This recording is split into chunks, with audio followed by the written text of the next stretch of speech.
Mari kita berdoa. Kami bersyukur ya Tuhan untuk karya terbesar yang sudah Tuhan buktikan dan nyatakan, yaitu karya Tuhan yang lahir ke dalam dunia, mati disalibkan, bangkit, naik ke sorga, dan Tuhan akan datang kembali untuk kami semua, untuk menghakimi orang yang hidup dan yang mati.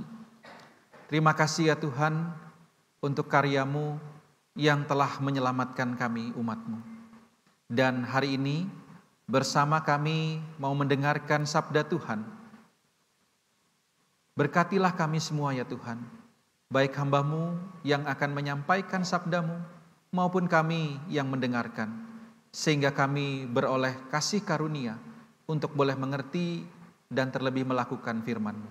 Dalam nama Tuhan Yesus kami berdoa, kami memohon. Amin. Silahkan duduk Bapak Ibu Saudara. Kita bersyukur di Natal 2023 ya.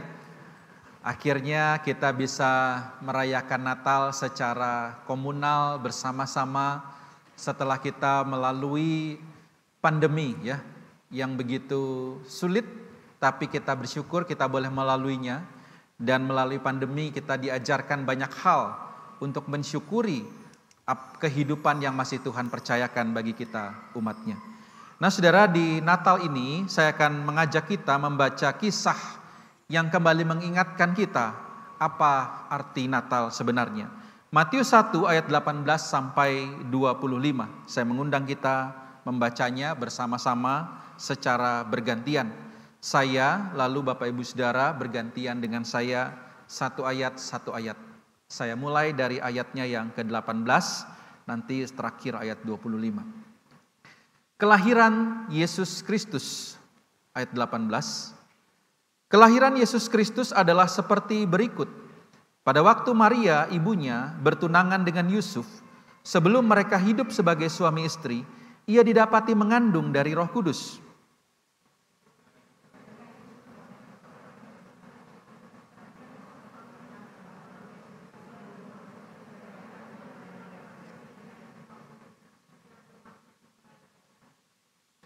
Namun ketika ia mempertimbangkan maksud itu, malaikat Tuhan tampak padanya dalam mimpi dan berkata, "Yusuf, anak Daud, janganlah engkau takut mengambil Maria sebagai istrimu, sebab anak yang di dalam kandungannya adalah dari Roh Kudus.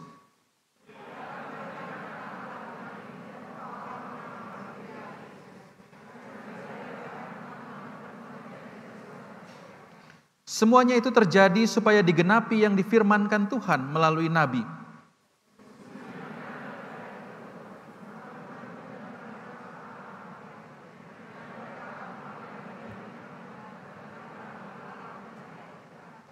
Sesudah bangun dari tidurnya, Yusuf berbuat seperti yang diperintahkan malaikat Tuhan itu kepadanya. Ia mengambil Maria sebagai istrinya.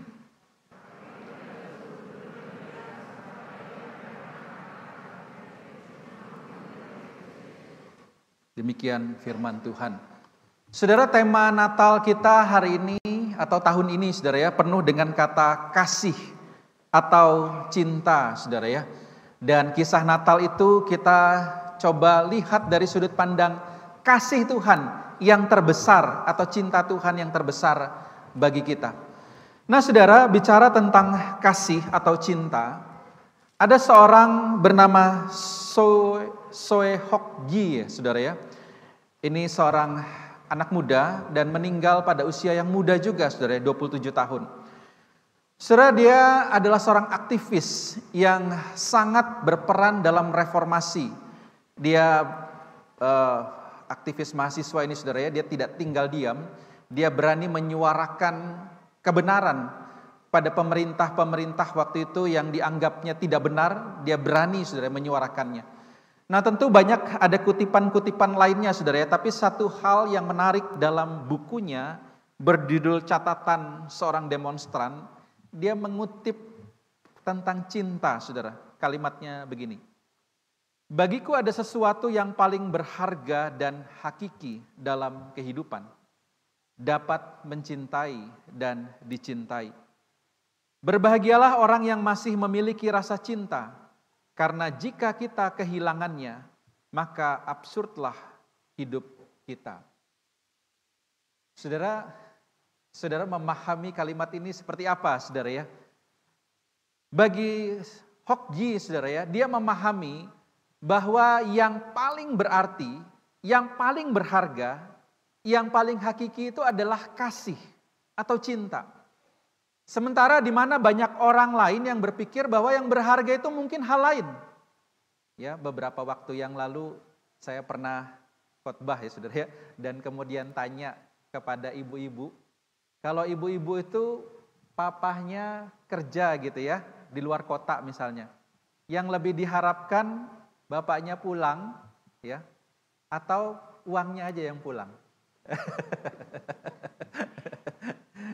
Ya, dan luar biasanya di sana ya, kok ada yang ngomong gitu ya, ya mending uangnya daripada orangnya pulang gak ada uangnya. Nah saudara menjadi ditanya saudara, jadi yang paling berharga itu apa saudara ya? Apakah cinta itu atau materinya saudara? Nah karena kadang saudara kalau kita tidak hati-hati menentukan mana yang paling berharga, maka kita akan berakhir dalam kesia-siaan atau berakhir dalam kekecewaan. Saudara. Nah saudara, Hokji ini menemukan atau dalam saudara refleksinya sebagai seorang anak muda, dia berpendapat bahwa yang lain itu tidak terlalu penting dibanding dengan cinta. Karena kalau uang tanpa cinta, saudara, maka itu akan sifatnya seperti memperbudak, bukan? Ya, yang penting saya bayar gitu ya. Nah, saudara, ini jadi sifatnya memperbudak atau hal-hal lainnya, saudara. Tapi berbeda dengan cinta. Nah, kenapa cinta begitu penting, saudara, bagi manusia? Karena, saudara, begini. Karena cinta sejati itu tidak pernah bisa dibeli dan tidak pernah bisa dipaksakan. Ada yang bilang, oh cinta bisa dibeli gitu ya. Kita transfer aja banyak uang. Kita belikan benda-benda mahal. Saudara mungkin kita bisa mendapatkan fisiknya, saudara, tapi tidak hatinya. Karena cinta memang tidak bisa dibeli dan tidak bisa dipaksakan kepada orang lain. Lalu yang kedua, saudara, kenapa cinta itu begitu penting dan berharga bagi manusia? Karena cinta sejati itu adalah motivasi dan semangat terbesar manusia dalam hidup untuk bertahan dan terus maju. Nah, saudara, apa sih yang menyebabkan orang itu rela kerja sampai berkeringat, ya, banting tulang, apalagi yang dibanting, saudara? Karena cintanya, saudara, cintanya kepada keluarganya, sehingga dia rela memberikan waktunya, tenaganya, pikirannya, sampai lelah karena cintanya kepada keluarganya. Atau apakah yang menyebabkan mungkin seorang ibu rumah tangga rela bertahan, saudara? Bertahan mendidik anak, membesarkan anak-anak gitu ya, sambil menanti suaminya pulang, menjadi ibu rumah tangga, drama kemarin ya, itu kayak kerjaan yang gak ada habis-habisnya. Kalau uang, saudara, yang membuat dia bertahan, maka saudara dia bisa banyak kecewanya. Tetapi kalau cinta, saudara, maka semua pekerjaan itu berasa ringan dikerjakan. Karena dia mendasarkan itu dengan cinta kasih. Sehingga cinta itu menjadi sesuatu yang terpenting, saudara, menjadi sesuatu yang berharga. Namun cinta ini juga bisa salah sasaran, saudara. Cinta kepada apa atau cinta kepada siapa? Nah, dari kemarin tema khotbah kita dimulai dari apa yang engkau cari. Dan bahkan ketika bertemu dengan Tuhan Yesus sendiri, saudara, atau kita bertemu dengan Tuhan, lalu Tuhan bertanya kepada kita, apa yang engkau cari? Mungkin jawaban rohaninya gini, ya aku cari engkau ya Tuhan, engkaulah yang aku cari. Lalu Tuhan tanya lagi lebih dalam, oke engkau cari aku, engkau mau apa dari aku? Nah saudara, maka saya pikir jawaban Hokji ini saudara, jawaban yang indah saudara. Kita bisa berkata, Tuhan aku mencari engkau karena aku ingin mencintai dan dicintai oleh engkau. Karena itulah saudara yang paling berarti dari Tuhan kita. Saudara, pemberian Tuhan itu bonus, saudara. Tapi dicintai Tuhan dan kita bisa mencintai Tuhan. Itulah bagian yang terbaik, saudara, dari hidup ini. Nah, saudara, dari sudut pandang Natal saya mau mengajak kita melihat satu ayat yang sangat terkenal, saudara. Yaitu Yohanes pasal 3 ayatnya yang ke-16. Saudara. Saya bacakan. Karena begitu besar cinta atau kasih Allah akan dunia ini, sehingga ia telah mengaruniakan anaknya yang tunggal, supaya setiap orang yang percaya kepadanya tidak binasa, melainkan beroleh hidup yang kekal. Saudara, Natal adalah gambaran awal, saudara, bagaimana Tuhan Yesus atau Allah itu mau menunjukkan cintanya kepada kita, umat manusia. Dia datang ke dalam dunia. Itulah Natal, saudara. Namun Natal itu bukan selesai di sana, tapi ada pekerjaan-pekerjaan lain yang kemudian berlanjut, saudara. Sebagai kisah cinta terbesar Tuhan yang ia berikan kepada umat manusia. Nah, namun pertanyaannya gini, saudara. Kenapa Natal itu seringkali disebut kisah kasih yang terbesar yang pernah ada di dalam dunia ini, saudara? Atau yang pernah kita lihat, atau yang pernah kita saksikan? Bukankah kita pernah mendengar, saudara, oh banyak kok kisah cinta yang luar biasa di luar sana. Misalnya kita pernah baca mungkin kisah cinta seorang suami yang sekalipun istrinya mengalami kecelakaan yang luar biasa atau sebaliknya, saudara, dia tetap setia mendampingi. Atau kita juga bisa mendengar banyak orang berkorban bahkan nyawanya untuk menyelamatkan saudaranya atau menyelamatkan orang lain. Bukankah banyak kisah cinta di dalam dunia ini? Tapi pertanyaannya, kenapa kisah Natal itu disebut sebagai kisah cinta yang terbesar atau kasih yang terbesar yang pernah ada?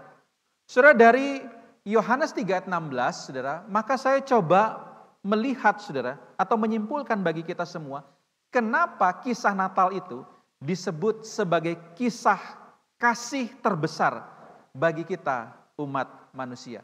Yang pertama, saudara, kasih itu diberikan oleh pribadi terbesar bagi pribadi yang tidak layak. Saudara, kenapa ini menjadi satu yang terbesar, yang paling indah? Karena bicara tentang pemberinya dulu, saudara. Pemberi dan siapa penerimanya.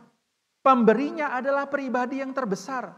Pribadi yang tidak ada lagi yang lebih tinggi dari dia. Pemberinya adalah Allah itu sendiri, saudara. Sehingga Yohanes 3 ayat 16 menyatakan begini. Karena begitu besar kasihnya siapa, saudara? Kasihnya Allah kepada dunia ini. Allah adalah pribadi yang tertinggi, pribadi yang terbesar. Allah tidak membutuhkan siapapun. Karena kadang, saudara, orang mau mencintai, saudara ya, itu ada maunya. Orang mau berbuat baik, itu ada maunya. Contoh aja, saudara ya, ini lagi musim kampanye, banyak yang berbuat baik, saudara ya. Supaya dipilih gitu, saudara ya. Supaya dikasihi atau supaya diberikan suara. Atau bahkan mungkin banyak kita lihat kisah orang yang melakukan sesuatu itu ada maunya. Tetapi ini menarik, saudara. Di sini Allah mengasihi kita bukan karena supaya kita itu bisa berbuat balas kebaikan, saudara. Karena Allah mengasihi kita, kita yang dikasihi ini adalah orang yang berdosa. Justru orang yang melawan Tuhan.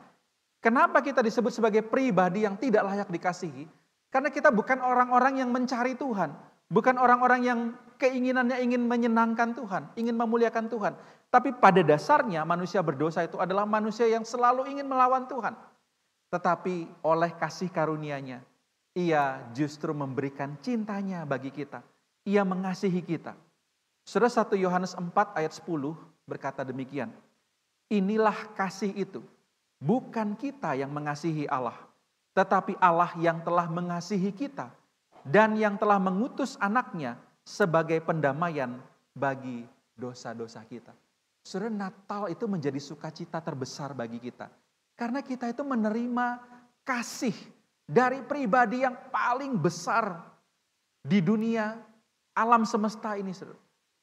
Saudara bayangkan, saudara pernah menerima hadiah dari pribadi yang paling besar itu siapa, saudara ya?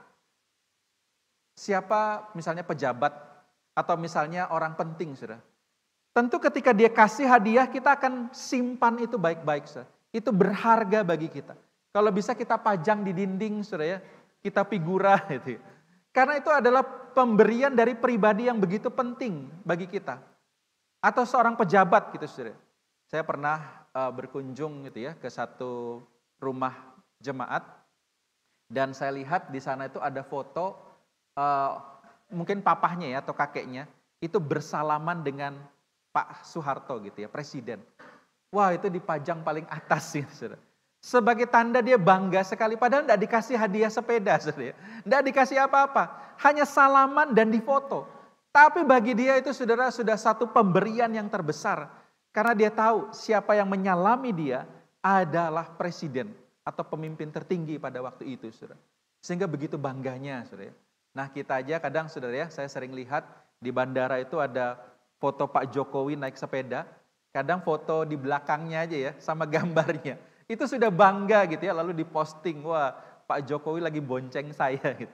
Itu baru gambarnya, saudara, kita sudah begitu bangga. Nah, saudara, bukankah Natal itu jadi kebanggaan kita, sukacita kita, saudara. Kenapa? Karena Natal adalah bukti bahwa pribadi yang terbesar itu memberikan cintanya, memberikan kasihnya. Inilah, saudara, yang harusnya menimbulkan sukacita kita. Ada seorang pribadi yang begitu besar, yang sebenarnya tidak perlu mengasihi kita. Saudara, seorang penulis pernah katakan begini, saudara ya. Sebenarnya Tuhan itu tidak perlu datang ke dalam dunia dan menyelamatkan kita.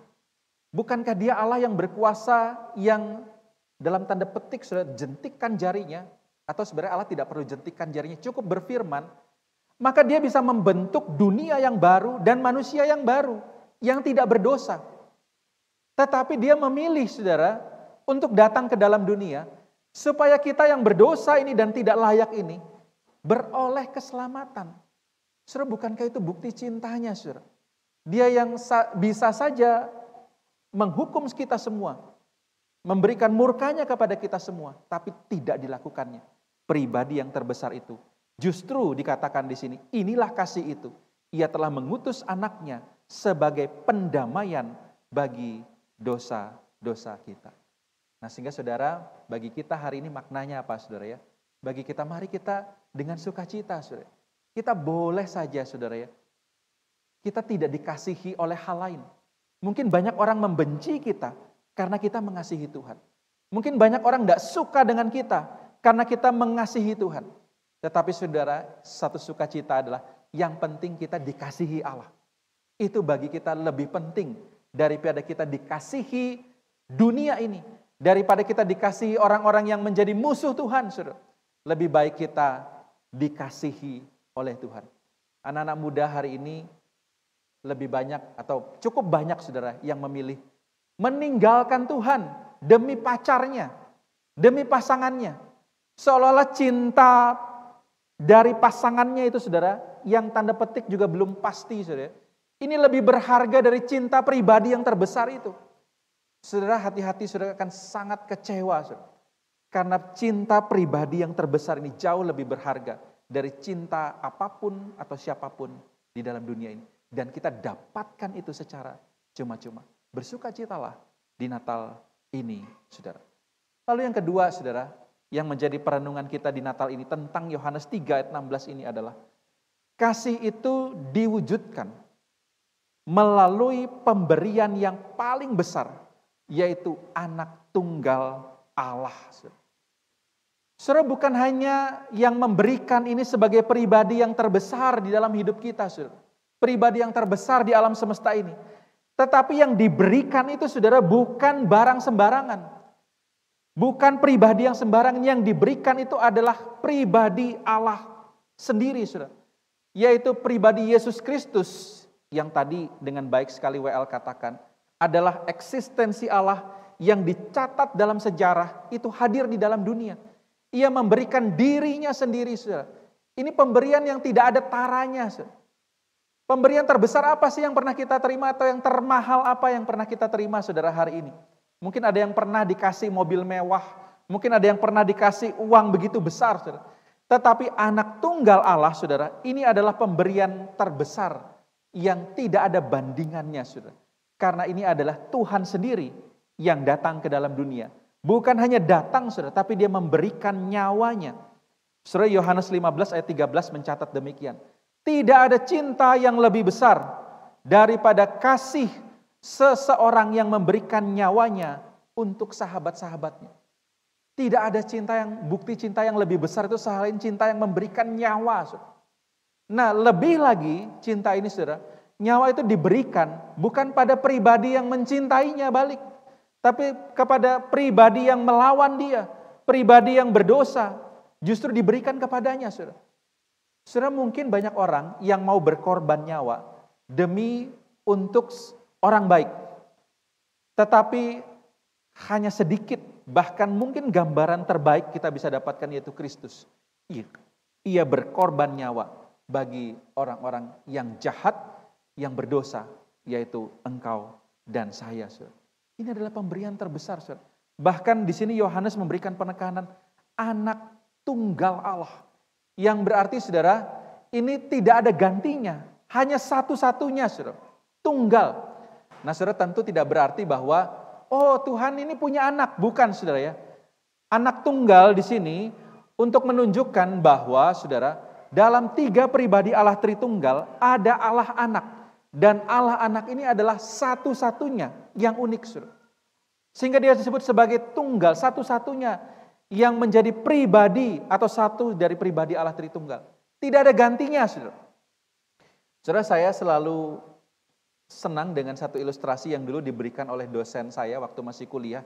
Dan saya mungkin berkali-kali coba kasih gambaran ini ke orang lain, saudara. Tentang bagaimana cintanya Allah kepada pribadi kedua itu, anak tunggalnya itu. Saudara, kalau saudara jadi orang tua, saudara tentu sangat mengasihi anak, bukan? Nah, saudara, beberapa waktu ini saya sering dengar ada orang tua yang mau memberikan anaknya, saudara, karena masalah ekonomi dan lain sebagainya.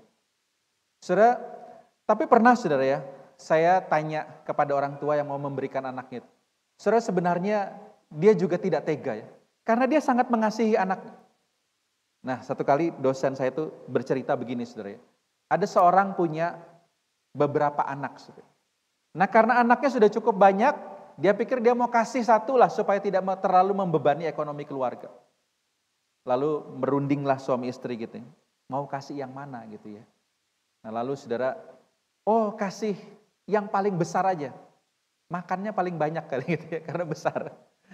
Langsung mamahnya bilang ya, papahnya bilang ini, oh jangan yang paling besar. Karena dia nanti yang bertanggung jawab pada adik-adiknya. Siapa yang ngurus adik-adiknya? Jangan yang paling besar lah. Oh ya sudah, kasih yang nomor 2 aja. Gitu. Aduh, jangan yang nomor 2, kenapa? Yang nomor 2 ini paling pinter gitu ya. Keluarga kita ini bodoh-bodoh semua. Nah, yang nomor 2 ini pinter, jangan dikasih yang nomor 2 gitu. Pokoknya tahan yang nomor 2. Ya udah, kalau gitu nomor 3 deh gitu ya. Wah, yang nomor 3 ini jangan. Kenapa gitu? Karena yang nomor 3 ini paling mirip sama papa gitu ya. Masa setiap mau ngasih kita ingat papa kita gitu ya. Jangan, kasih aja yang nomor 4 gitu ya. Nah, yang nomor 4 cewek. Ya sudah, kasih yang cewek aja nomor 4. Oh, jangan nih cewek satu-satunya. Nah, akhirnya batal saudara dikasih. Kenapa? Padahal anaknya banyak. Tapi tidak tega memberikan kepada orang lain karena sesungguhnya orang tua itu mengasihi anak-anaknya. Nah, saudara, kita bayangkan sebagai bapa, saudara, dia memberikan pribadi yang satu-satunya itu Yesus Kristus kepada manusia yang tidak ada gantinya. Tetapi dia rela memberikan karena kasihnya yang besar bagi kita. Pemberian yang paling besar yang bisa dia berikan bagi kita. Saudara, hadiah terbesar di Natal ini bukanlah hampers itu, saudara, atau paket-paket yang saudara terima. Kemudian saudara senang sekali. Kulkas saya tahun ini penuh dengan hampers ya. Terima kasih buat jemaat yang perhatian. Dan saya berusaha juga membagikan kepada yang lain. Tetapi jangan sampai sukacita kita menerima hampers itu melebihi sukacita kita menerima hadiah yang terbesar itu, saudara. Yaitu Yesus Kristus. Jangan sampai sukacita kita itu justru hilang karena kita tidak terima kiriman atau bingkisan yang panitia pindahkan nanti ke Paskah, saudara. Kita tetap bersukacita sekalipun kita tidak terima hal lain. Sekalipun tahun ini mungkin pohon anggur itu tidak berbuah, saudara. Sekalipun tahun ini mungkin ladang-ladang itu mengering, pekerjaan itu begitu sukar. Tetapi kita mau bersuka cita bukan karena kita tidak menerima hal lain. Tapi kita sudah menerima hadiah yang paling besar, yaitu anak tunggal Allah yang telah memberikan nyawanya bagi kita. Saudara, inilah Natal itu, sumber sukacita kita. Bukan karena kita melihat indahnya kerlap-kerlip lampu, saudara. Bukan karena kita mendengar musik yang merdu. Bukan karena kita punya uang karena dapat THR, saudara. Bukan karena kita dapat begitu banyak hadiah. Tetapi seharusnya sukacita kita itu adalah karena Tuhan memberikan hadiah terbesar, yaitu anak tunggal Allah. Dan itu diberikan untuk menebus dosa kita pribadi yang tidak layak ini. Saudara, sukacita itulah sukacita terbesar kita. Bukan karena hal yang lain. Yang ketiga, saudara, yang menjadi perenungan Natal kita tahun ini adalah kasih itu disebut kasih yang terbesar. Karena kasih itu menghasilkan dampak yang terbesar dalam pribadi hidup pribadi yang dikasihi. Saudara, Yohanes 3 ayat 16 ini ditutup dengan satu kalimat, yaitu bicara tentang dampaknya. Dampak dari pribadi terbesar itu yang memberikan hal yang terbesar itu adalah supaya setiap orang yang percaya kepadanya tidak binasa, melainkan beroleh hidup yang kekal. Saudara, inilah dampak yang paling besar dari sebuah hadiah. Saudara, kalau kita terima hadiah, ya, THR, berapa bulan itu bertahan, saudara ya? Apalagi begitu banyak diskon, habis, saudara ya. Tetapi kalau kita terima ini, saudara, hadiah yang terbesar yang Tuhan berikan, ini punya dampak yang luar biasa besar, bahkan sampai kekekalan. Kita di dalam dunia berdampak apa, saudara? Kita punya ketenangan. Oh, kita punya damai sejahtera. Apapun yang terjadi, saya puji syukur karena saya punya Yesus Kristus yang diberikan buat saya. Ini di dalam dunia, saudara. Bahkan sampai kita mati pun, saudara, hadiah ini masih berdampak. Yaitu dikatakan, saudara, barang siapa percaya kepadanya tidak binasa, melainkan beroleh hidup yang kekal. Saudara, tidak ada dampak hadiah apapun di dalam dunia ini yang memiliki dampak sebesar ini, saudara. Berdampak pada hidup di masa ini dan juga hidup yang nanti di masa yang akan datang. Saudara, makanya ini disebut sebagai kasih terbesar. Karena kasih ini punya dampak terbesar dalam hidup manusia. Sehingga saudara, kita itu jangan sampai tidak dapat hadiah ini, saudara. Tidak dapat pemberian Allah ini. Karena saudara, kalau kita tidak dapat, ruginya itu terbesar. Saudara, Tuhan Yesus dalam Matius 16 ayat 26 berkata demikian. Apa gunanya seseorang memperoleh seluruh dunia, tetapi kehilangan nyawanya? Atau BIMK terjemahkan, kehilangan hidupnya. Atau kalau dari Yohanes 3 ayat 16, dia binasa. Saudara, kita bisa dapat hadiah itu seluruh dunia ini, saudara. Tapi Tuhan Yesus mau katakan, kamu dapat seluruh dunia ini pun tidak ada gunanya kalau hidupmu binasa. Sehingga saudara, ini adalah hadiah yang seharusnya kita syukuri dengan penuh sukacita. Karena ini punya dampak paling besar. Bahkan seluruh dunia ini tidak bisa dibandingkan dengan hadiah yang diberikan oleh Tuhan ini. Yaitu yang memberi dampak terbesar dalam hidup kita. Keselamatan hidup kekal. Sehingga saya saudara bisa simpulkan Natal adalah kasih terbesar Allah yang ditunjukkannya dengan memberikan anaknya yang tunggal. Ia lahir dan dipersiapkan untuk mati, menebus dosa manusia, supaya kita yang percaya kepadanya tidak binasa, melainkan beroleh hidup yang kekal. Saudara, sukacita kita seharusnya ini, saudara ya. Karena Allah itu dengan kasihnya, Ia memberikan anaknya yang lahir untuk mati, saudara. Nah, bagaimana kita bisa punya kasih ini, saudara? Maka tidak ada cara lain, di sini katakan, percaya kepadanya, menyerahkan hidup kita kepadanya, maka kita akan menerima hadiah itu.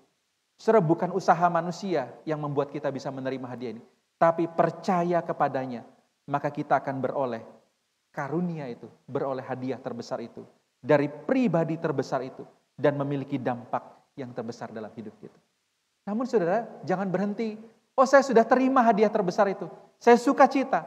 Namun saudara, Tuhan juga memerintahkan kepada kita dalam Matius 28, saudara, pergilah, Pergilah bagikanlah juga hadiah terbesar itu kepada orang lain. Beritahukanlah kepada mereka hadiah terbesar itu kepada orang lain.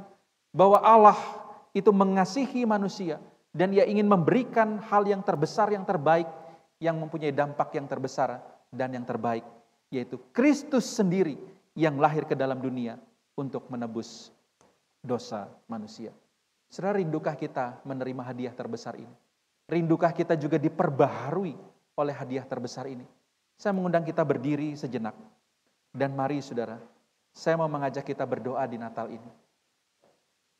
Saudara, jikalau hari ini ada di antara engkau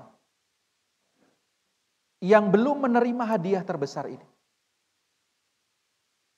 saya katakan kepada engkau, engkau boleh memiliki apapun, bahkan seluruh dunia ini. Tapi kalau engkau tidak punya hadiah terbesar ini, yaitu Yesus yang lahir dan mati bagimu, maka tidak ada gunanya apapun yang engkau miliki. Oleh karena itu saya menantang engkau hari ini. Kalau ada di antaramu yang belum menerima hadiah terbesar ini, caranya begitu mudah. Dan mudah bukan karena ini gampangan. Ini mudah karena Tuhan sudah mengerjakan bagian yang tersulitnya, yaitu mati di kayu salib, menebus dosa. Dan Tuhan memberikan jalan yang begitu mudah, yaitu hanya menyerahkan hidup kita, percaya kepadanya. Dan berdoalah, Tuhan, aku mau percaya kepada Engkau dengan segenap hatiku, segenap jiwaku. Masuklah ke dalam hati. Jikalau hari ini ada di antara kita yang belum menerima hadiah terbesar ini, berdoalah kepada Tuhan. Tuhan, aku ingin hadiah terbesar itu. Dari pribadi yang terbesar itu. Aku mau percaya kepada Engkau. Saudara, jangan sia-siakan kesempatan kita hari ini, di Natal ini. Hadiah terbesar itu diberikan kepada kita yang tidak layak. Yang kedua, saudara, jikalau hari ini engkau mengingat ada saudaramu, ada keluargamu mungkin, yang belum memiliki kasih terbesar itu, atau hadiah terbesar itu. Saudara, marilah berdoa untuknya. Biar kiranya Tuhan buka jalan baginya.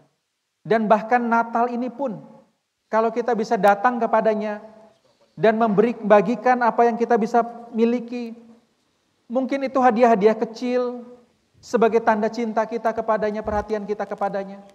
Tapi itu bisa jadi jembatan bagi kita untuk memberikan kepadanya kasih terbesar, yaitu berita kelahiran Sang Juru Selamat. Biarlah itu boleh dilakukan oleh kita. Dan kalau hari ini ada di antara kita yang mungkin hari ini mulai melupakan kisah kasih terbesar ini, sehingga pelayanan mulai undur, mulai kehilangan rasa di dalam pelayanan. Mari berdoa kepada Tuhan. Tuhan, ampuni aku karena aku melupakan karya Tuhan. Allah sendiri yang rela datang ke dalam dunia, memberikan sesuatu yang terbesar, yaitu dirimu sendiri. Supaya kami yang berdosa ini tidak binasa tapi beroleh hidup yang kekal. Biarlah itu mengingatkan kita kembali yang sudah lama mungkin kehilangan gairah dalam pelayanan. Yang sudah lama mungkin kehilangan cinta kasih Tuhan oleh karena kondisi situasi dunia ini. Biarlah kasih itu kembali menghangatkan kita. Kasih itu kembali mengingatkan kita betapa besarnya cinta Tuhan. Dan mendorong kita untuk lebih sungguh-sungguh lagi mengasihi Tuhan dan juga mengasihi sesama. Mari kita tunduk kepala, kita berdoa bersama-sama masing-masing secara pribadi. Ya Tuhan, hamba berdoa bagi mereka hari ini yang memohonkan kasih Tuhan. Hadirlah Tuhan dalam hati mereka. Bebaskan mereka dari belenggu dosa.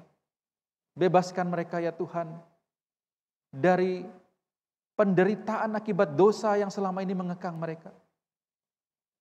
Biarlah mereka boleh menerima kasih terbesar itu, yaitu Tuhan yang datang ke dalam dunia. Hamba berdoa juga bagi mereka yang hari ini mungkin sudah suam-suam kuku, yang melupakan cinta Tuhan yang begitu besar. Tuhan, biarlah setiap kali merayakan Natal, Jumat Agung dan Paskah, itu kembali mengingatkan bahwa kami sudah menerima cinta yang terbesar.